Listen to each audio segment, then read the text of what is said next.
오늘은 예수님의 칭언 중에 고난받는 종이신 예수 그리스도에 대해서 오늘 말씀을 좀 나누도록 하겠습니다.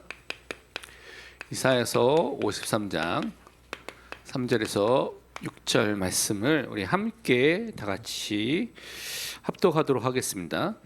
그는 멸시를 받아 사람들에게 버림받았으며 강고를 많이 겪었으며 질고를 아는 자라.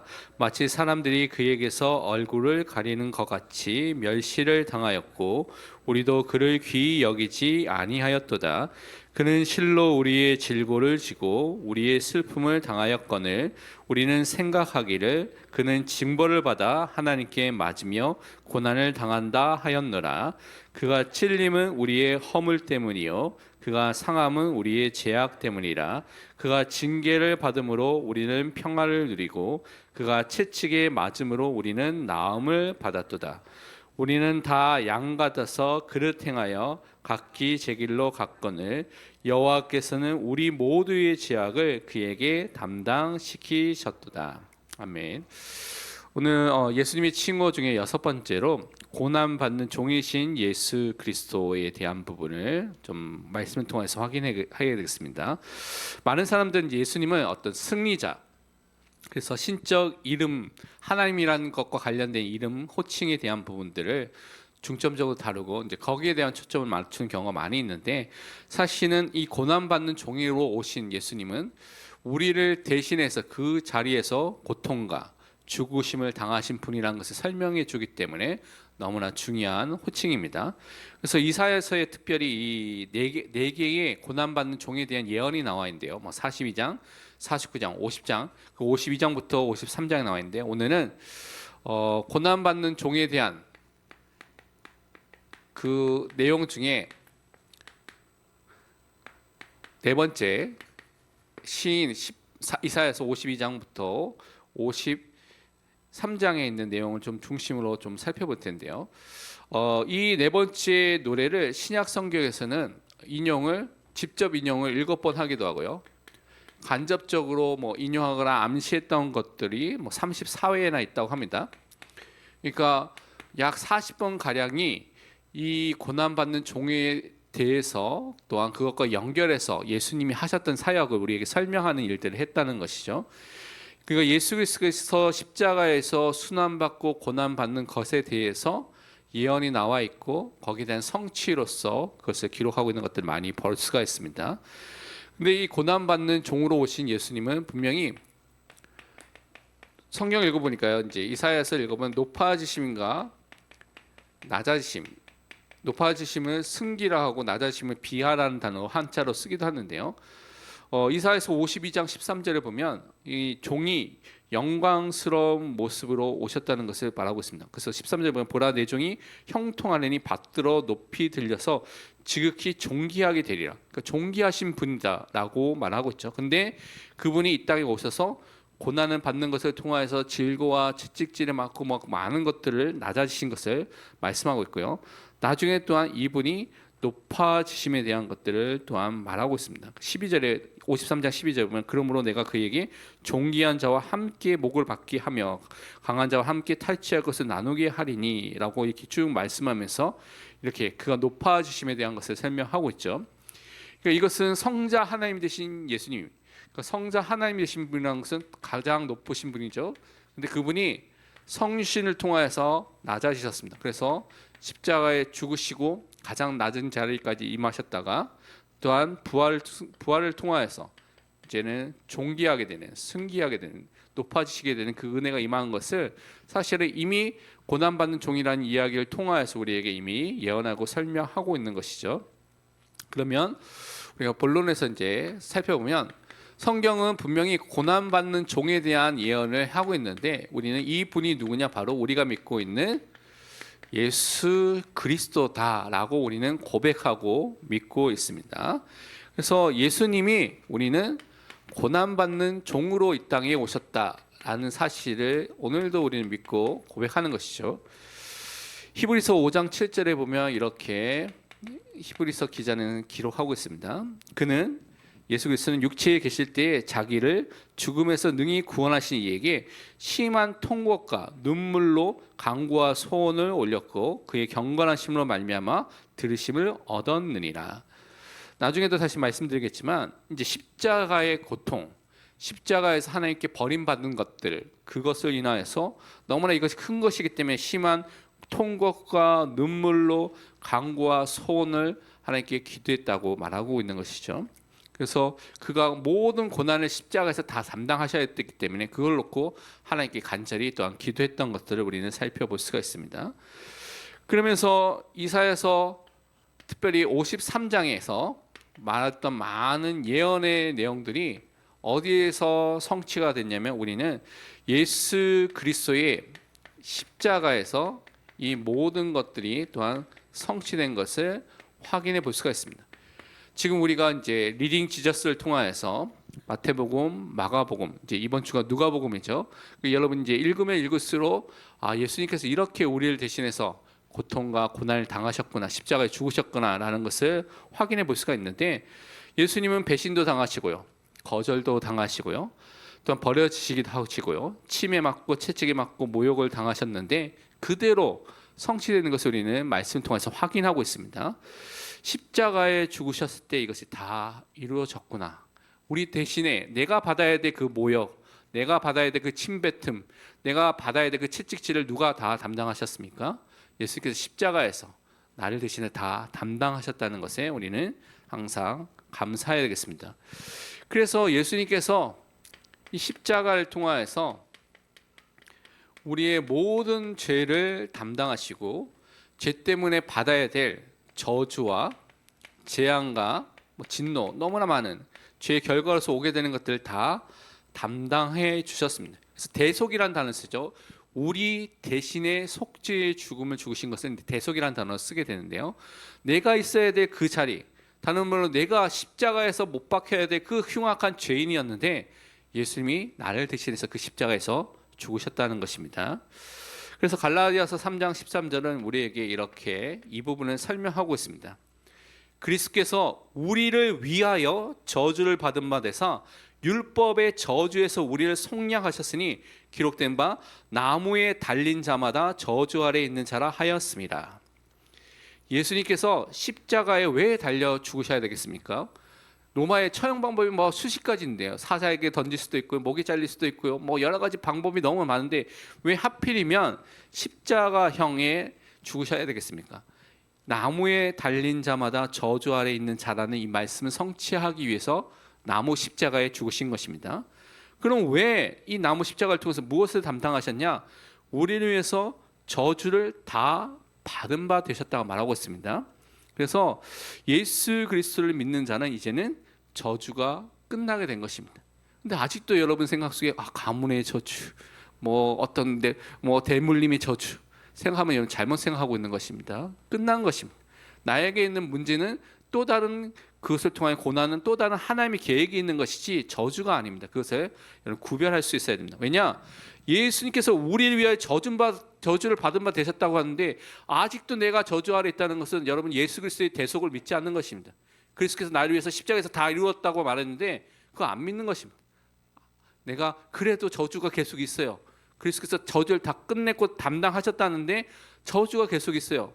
그러면 예수 그리스도를 정말 믿고 있지 않은 것과 똑같은 고백을 하고 있는 것입니다. 그래서 고린도후서 5장 21절에 뭐라고 그래서 말씀하셨습니까? 하나님이 죄를 알지도 못하신 이를 예수 그리스도를 우리를 대신하여 죄로 삼으신 것은 우리를 하여금 그 안에서 하나님의 의가 되게 하려 하심이라. 예수님께서 우리 대신에 우리 죄를 다 담당해 주셨죠. 내 죄가 예수 그리스도의 믿음에 그리스도께로 전가되고 하나님의 의, 그리스도의 의가 나에게 전가되는 이중 전가가 일어나게 됐습니다. 그래서 그 은혜를 통하여서 우리는 그리스도의 의의 옷을 입게 되는, 신분이 하나님의 자녀로 받게 되는 그 축복을 누리게 되는 것이죠. 그래서 예수 그리스도는 우리의 죄를 대신 담당하여 주셨고 하나님 앞에서 우리를 의롭다고 또한 칭의 축복을 주시는 그 일을 또한 우리에게 허락해 주셨습니다. 속죄 제물로 모든 죄를 용서해 주시고요, 화목 제물로 죄에 대한 하나님의 진노를 가라앉히는 모든 일을 하신 것입니다. 그러니까 십자가에서 고통을 당하시고 또한 거기서 순환을 당하시고 피 흘리시고 찢기시고 죽는 것을 통하여서 모든 죄와 저주와 진노 우리가 받아야 될 것을 다 끝내신 것입니다. 이것을 믿는 것이 우리가 정확한 신앙생활을 하는 것이죠. 그래서 예수님은 긍휼을 그들에게 그 제자들에게 베풀어 달라고 하나님께 계속해서 기도했던 것을 살펴볼 수가 있습니다. 고난 받는 종으로 오셔서 우리를 대신해서 모든 고난을 다 담당하시고 대속의 죽음을 죽으시는 일을 하셨는데 또한 우리를 위해서 간구하시고 기도하시고 중보해 주시는 일도 하셨죠.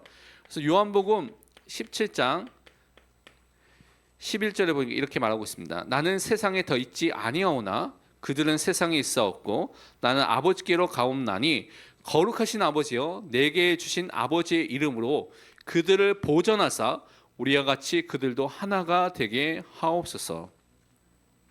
우리를 지금도 보전하도록 지켜달라고 기도하신 분이 누구냐? 예수 그리스도입니다. 그래서 예수님이 십자가를 지시기 전에 제자를 위해서 이렇게 대제사장적인 중보 기도를 통해서 그들을 살리시는 일을 했던 것을 우리는 믿는 것입니다.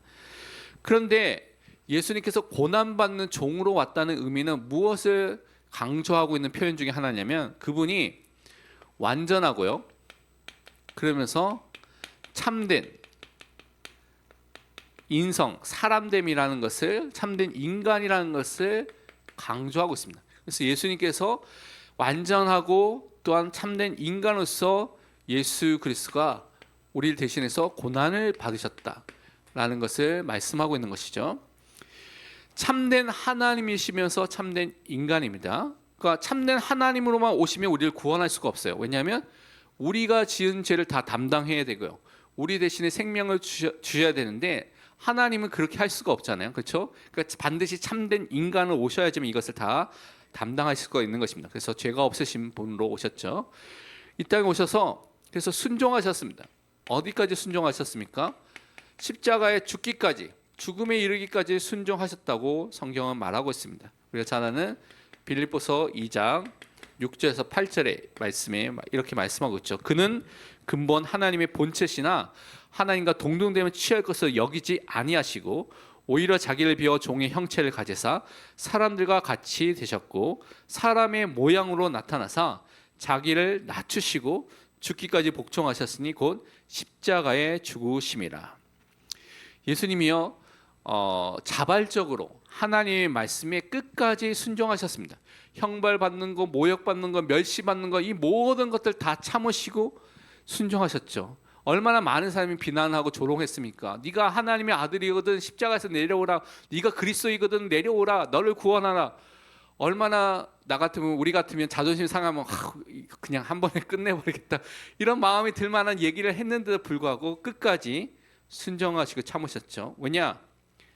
이 순종으로 죽으심을 통하여서 우리의 구원을 다 완성하기 위해서 우리를 살리시기 위해서 끝까지 다 복종하신 것입니다. 그래서 이러한 순종에는 고난이 함께 찾아와서 그 고난을 또한 이루신 것을 볼 수가 있습니다.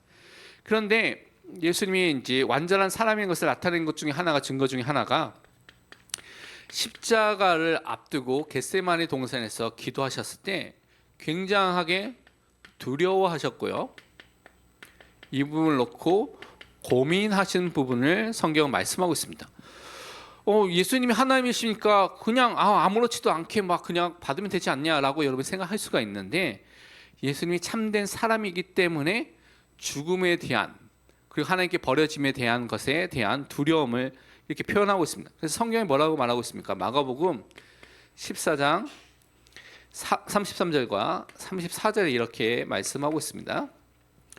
베드로와 야고보와 요한을 데리고 가실새 심히 놀라시며 슬퍼하사 말씀하시되 내 마음이 심히 고민하여 죽게 되었으니 너희는 여기 머물러 깨어 있으라 하시고 너무나 이 죽음을 맞이한다는 건 이제 인간으로서 우리가 죽음을 이렇게 맞이하게 된다면 얼마나 두렵겠습니까?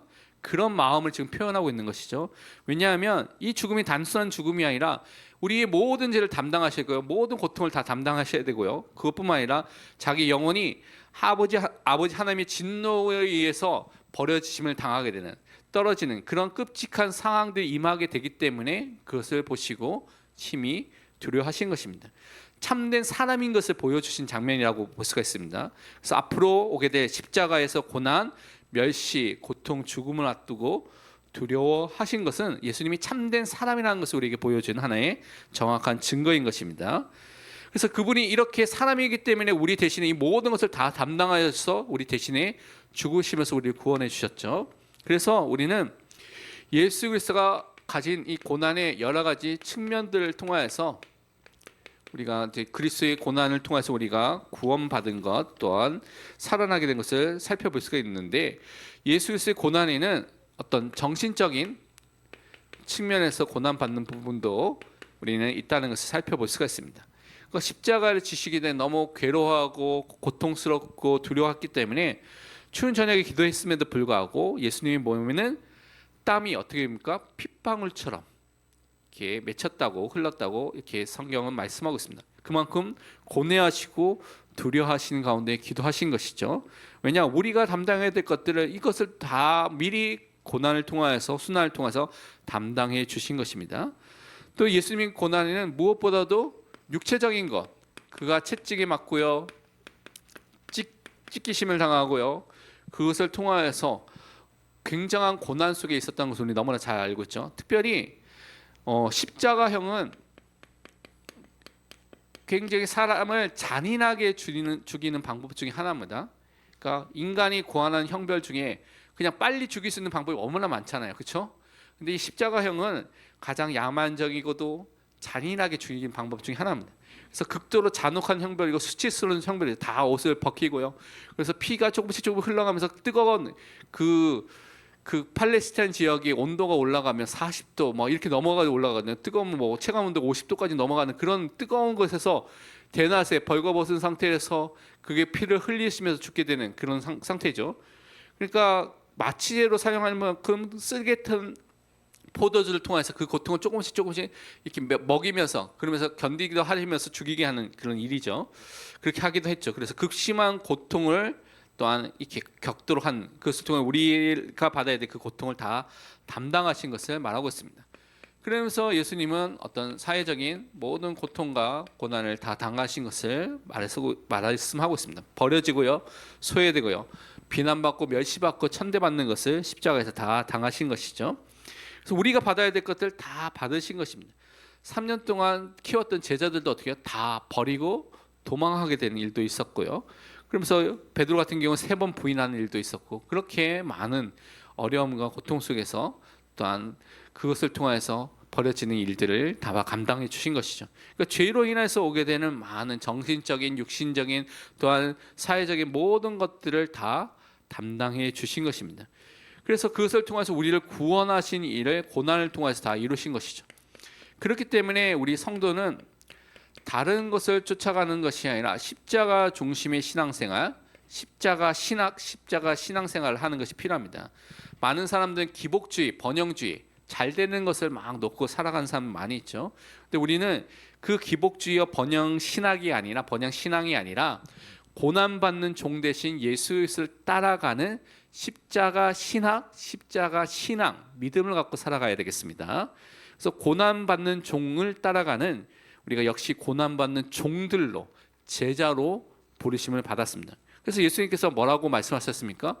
나를 따라오려거든 자기를 부인하고 자기 십자가를 지고 나를 따라오라 라고 말씀하신 것이죠. 근데 많은 사람들이 자기 부인이 안 됩니다. 내가 왕이 되고요, 내가 주인이 되고요, 내가 모든 것이 되어서 살리려고 하는 사람이 너무나 많죠. 그러면서 이게 안 되니까 당연히 자기 십자가를 지고 쫓아가는 것은 당연히 안 되고 있습니다. 예수님을 따라가야지 우리가 제자인데, 그리스도인인데 사람들이 그렇게 살고 있지 못하고 있는 것이죠. 그래서 우리가 나를 부인하고 나의 십자가를 지고 그리스도를 따라가는 고난받는 종들로서의 응답을 누리시길 바랍니다. 결론으로 우리 오늘 구역권과 39가 엘리야의 제단에 대한 부분을 살펴보도록 하겠습니다. 이건 너무나 유명한 갈멜산에서의 그런 거짓 선지자들과의 있었던 일이죠. 엘리야는 이제 악한 아합 왕에게 정말 누가 어떤 신이 참된 신이냐라는 것을 놓고 또한 대결을 하도록 요청한 것게 된 것입니다. 그래서 왜 이 땅의 기근이 계속되고 있는가라는 것들을 보여주기 위해서 이것을 하게 된 것이죠. 그래서 엘리야가 바알과 아세라 선지자 850대 1로 갈멜산에서 싸우고 우리가 승리한 장면을 너무나 잘 알고 있습니다. 이때 우리가 좀 붙잡아야 될 내용들을 보면 우선은 여호와의 제단이 처음 나오게 되는 것을 살펴볼 수가 있습니다. 이 여호와의 제단이 성경에 보니까요 무너져 있다라고 말하고 있습니다. 무너진 여호와의 제단이 나와 있죠. 그것이 이스라엘 백성이 왜 지금 기근 속에 재앙 속에 있는 것을 나타내고 있는 하나의 중요한 또한 증거인 것입니다. 왜냐하면 이들이 하나님을 섬긴다면 이 제단이 무너져 있지 않겠죠. 하나님 섬기지 않고 지금 다른 우상 숭배에 빠져 있는 것입니다. 그래서 하나님의 제단은 무너져 있고요. 다른 우상 숭배에 빠져서 우상 앞에 나아가서 살고 있는 삶을 반대로 보여주고 있는 것입니다. 하나님과 하나님께 예배하는 것이 다 잊혀지고요. 없어져 버린 현장을 그렇게 설명하고 있는 것이죠. 그래서 우리는 항상 기억할 것이 혹시 나에게도 이렇게 무너져 있는 제단과 같은 무너진 부분이 있는지라는 것을 항상 점검해 봐야 됩니다. 그러니까 예배를 회복하는 데 있어서 예배를 드리는 데 있어서 방해하는 것들이 무엇인지를 점검해 보시기 바랍니다. 그래서 무너진 제단을 이 엘리야가 다시 수축하면서 이 싸움을 싸우게 된 것을 오늘 말씀하고 있는 것이죠. 예수 그리스도의 이름과 진리와 성령의 역사 속에서 드리는 예배가 회복될 수 있도록. 그래서 우리는 우상이라는 것이 나의 마음속에 삶 속에 있는 우상을 다 버리고 참된 예배, 말씀 중심으로 성령의 역사가 있는 예배가 회복될 수 있도록 기도하는 그 시작을 먼저 가지시기 바랍니다. 그리고 이 제단을 물로 깨끗이 이 제단을 씻었다고 말씀을 하고 있는 것이죠. 이것은 제단과 제물과 그 밑에 있는 나무와 주변을 다 물로 다 씻었습니다. 물이 넘치도록 물을 다 붓고 물로 다 씻었죠. 그러니까 나중에 이제 우리가 확인하게 됐지만 이것은 앞으로 일어나야 될 초자연적인 하나님의 역사에 대한 것들을 확실한 증거로 나타나기 위해서 물을 다 뿌려 놓게 된 것입니다. 그래서 사람이 한 것이 아니라 이거는 하나님께서 하셨다는 것을 보여주기 위한 그 일을 한 것이죠. 그러면서 이 물이라는 것의 의미가 뭐냐면 우리가 깨끗이 씻는 의미가 있죠. 그래서 성경에서 이 물을 통하여서 성결케 되는 깨끗하게 되는 일과 관련돼서 이 물을 말하고 있습니다. 특별히 제물을 드리기 전에 뭐 내장과 정강이 이런 것들 동물의 것들을 물로 씻어서 드렸던 것처럼 더러운 것을 씻어서 정결하게 드린 것처럼 그 일을 하는 것을 설명하면서 그것을 통해서 우리가 붙잡아야 될 것이 우리가 그리스도의 보혈로 그 피를 통하여서 깨끗이 씻음을 당하고 씻음을 받고 하나님께 나아갈 수 있구나. 그리스도의 보혈로 의지하여서 하나님께 나아갈 수 있구나라는 것을 우리는 기억할 수가 있는 것입니다. 그러면 우리가 예배드릴 때 우상을 버리면서 예수 그리스도의 십자가 그 보혈만을 의지하고 그것을 믿고 하나님께 예배드리는 예배자로 서는 것을 하나님께서 원하신다는 것을 우리는 두 번째 확인해 볼 수가 있습니다. 세 번째로 하나님은 이 엘리야의 기도에 불로 응답해 주신 것을 우리가 너무나 잘 알고 있죠. 엘리야가 어떤 기도를 했냐면 열왕기상 18장 36절에 이렇게 기도를 했습니다. 저녁 소재 드릴 때에 이르러 선지자 엘리야가 나아가서 말하되 아브라함과 이삭과 이스라엘 하나님 여호와여 주께서 이스라엘 중에서 하나님이신 것과 내가 주의 종인 것과 내가 주의 말씀대로 이 모든 일을 행하는 것을 오늘 알게 하옵소서. 굉장히 중요한 기도를 했죠. 자기가 드러나는 것이 아니라 우선 하나님이 정말 살아계신 하나님이라는 것을 나타내는 증거를 달라고 기도한 것이고요. 그러면서 내가 하는 일이 내 뜻대로 하는 것이 아니라 주의 종, 하나님의 종으로서 내가 이 일을 감당하는 것, 그리고 내 마음대로 하는 것이 아니라 주의 말씀대로 이것이 다 이루어진다는 증거를 달라고 기도하게 된 것입니다. 그래서 제단을 수축하고요, 제물을 놓고 물을 부어서 또랑이 있어서 물이 넘칠 정도로 그렇게 됐는데 기도하게 됐죠. 그런데 하나님께서 어떻게 하셨습니까? 즉각적으로 불로 응답을 해주셨는데 재물과 나무와 도랑에 있는 물까지 다 태워버릴 정도로 하나님께서 즉각적으로 불로써 응답해 주셨습니다. 다 타버렸다고 성경은 말하고 있습니다. 그래서 그것을 보고 이스라엘 백성들이 너무나 놀라가지고 뭐라 했습니까?